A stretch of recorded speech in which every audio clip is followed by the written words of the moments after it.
Cyber threats are growing, but are we ready? Right now, over 3.4 billion phishing emails are sent daily. That's not just a number, it's a non stop stream of digital threats. Phishing alone causes over a third of all data breaches, and yet most students don't get to practice spotting or handling these threats in real time. We read about them, we learn about them in theory, but we rarely get to apply them. That's a gap we can't afford it, and that's what this proposal is here to fix. Hi, I'm Gurvi, a student in the Digital Forensics and Cybersecurity program. Today, I'm proposing a student-led club that gives us more time and space to practice what we learn, not to replace labs or coursework, but to build on them. This club would give students the confidence to apply their skills beyond the classroom. Here's a quick roadmap. We'll start by looking at the challenges students face in the program, then I'll walk you through the solution, which is a student club built to fix those gaps. We'll explore the tools, activities, and how this club connects directly to industry expectations. And finally, I'll share what I learned and the recommendations. So let's talk about what's missing. First, we don't have a structured way to apply our learning as a team. Labs exist, but once class ends, collaboration stops. Second, there's little opportunity to simulate real-world cases like ransomware or phishing attacks. We also struggle to keep up with evolving tech trends. Threats change faster than our curriculum. Legal and ethical standards are often underemphasized, even though they're critical for evidence handling. And finally, we lack situational awareness. We know what it is, but we haven't practiced recognizing threats in real time. Together, these gaps leave students underprepared for real roles. So, what's the solution? Creating a student-led club for digital forensics and cybersecurity program. Not just any club, one built around applied learning, teamwork, and real-world skills. So, this club gives us what class doesn't always have time for. We'll practice together, simulate cases, and analyze real threats, not just read about them. It will aim to bridge the gap between theory and practice. And we'll also strengthen our investigative thinking and build early warning skills. But most importantly, we'll gain confidence by applying our skills in a space that's low pressure and peer supported. So here I've listed a couple of core activities that our club will include, which is capture the flag events, ethical hacking labs, case walkthroughs, and tool workshops. We'll use real industry tools and solve real challenges, just like professionals do. And mentorship is key too. Senior students will support newer ones, creating a flow of knowledge across levels. It's all grounded in action, ethics, and teamwork. So here I have highlighted some industry tools that we will be utilizing in our club, which includes CTF labs on virtual machines and online platforms like Try Hack Me and Hack the Box. We'll also use tools like FTK Imager for imaging drives, Celebrate for mobile forensics, and Magnet Axiom to connect digital evidence.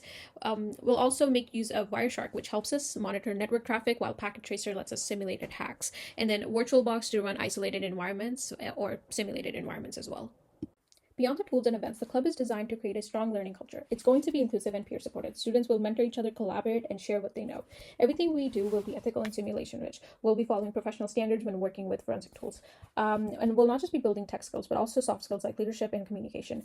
And lastly, the club will be student-led but faculty-guided, which means that students will run the day-to-day, but instructors will help ensure we stay aligned with course goals and industry best practices.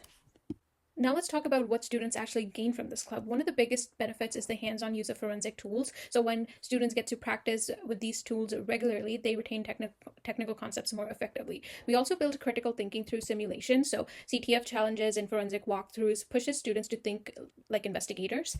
And all of this is aligned with real industry expectations. So the tools we use, the simulations and scenarios, they reflect what professionals deal with on the job. And then lastly, and most importantly, this club prepares students for real-world challenges, so they'll learn how to work under pressure, handle digital evidence properly, and solve problems the way employers expect them to. When it comes to confidence that shows in interviews and on the job, we create a low-pressure space and without grades, so students can focus on building confidence using forensic tools. These experiences turn into strong resumes, CTFs, labs, and projects they can talk about. Peer-led sessions also improve communication and help students explain their skills clearly in the interviews. This shows that we're not just prepared, but we're confident and capable. Another huge impact of this club is academic engagement. It's easy for students to fall into autopilot or feel disconnected from what they're learning, but when we introduce real-world relevance, motivation comes back. This kind of engagement also boosts focus and retention. It also encourages persistence in the program, and all of this shifts learning towards mastery. It's not just focused on grades, but actual skill development. Peer mentoring is a game changer. Seniors support juniors and in the process reinforce their own learning. It creates a safe space for asking questions, and everyone benefits, from shared skills to stronger communication. It builds community, lowers anxiety, and makes learning seem collaborative, not competitive. One of the biggest strengths of this club is learning from those who actually do the work every day. That includes BCIT professors, many of whom come straight from the industry. They bring real world insight into tools, ethics, and how digital investigations unfold. The club builds on that by adding guest speakers and mentors from the field, people who can share what's current and what's expected. And it also helps students grow their network early, with 70% of jobs filled through connection. This kind of access makes a big difference. To wrap up, here's what I'm recommending. First, approve the launch of the Digital Forensics and Cybersecurity Student Club. This would create the space and structure for students to apply their learning consistently. Second, support peer mentorship, capture the flag events, and hands on workshops. Third, use the resources we already have, like labs, licensed tools, and online platforms. And finally, encourage student leadership and collaboration. So in terms of what I've actually learned from this project is that classroom labs are helpful, but collaboration needs to go a step further in order to really solidify the concepts we've learned in class, and that students need a more relaxed or flexible setting in order to practice those tools and skills. And most of the tools are already provisioned or provided by BCIT, but we just need a space to actually utilize them. And lastly, peer-led learning builds confidence and deeper understanding. Thank you for watching my presentation.